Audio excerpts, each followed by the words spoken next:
All right, guys, we're going to be looking at Yellow Belt 1 self-defense, which is your bad guy is going to be attacking you on the front of your shirt, okay?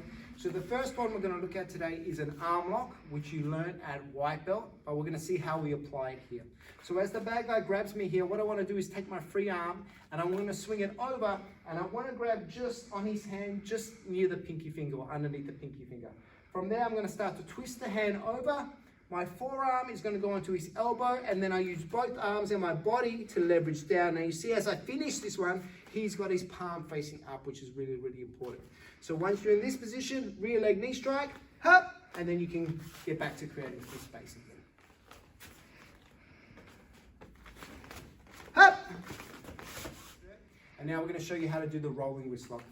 So as my bad guy grabs me on the shirt, I'm going to use the hand to grab just underneath his thumb, okay? Once I get it there, I'm gonna turn his palm up. His palm must be facing the ceiling.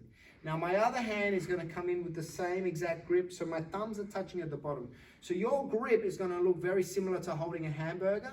And once you get that grip nice and tight, you're gonna use your rear leg to create some momentum. And as you create momentum, you're gonna turn that wrist all the way to the mat. Once the bad guy is here, you're going to finish with a knee ride. That means rear leg comes across the body, keeping your bad guy in position. From there, hop, you can strike off the rear hand.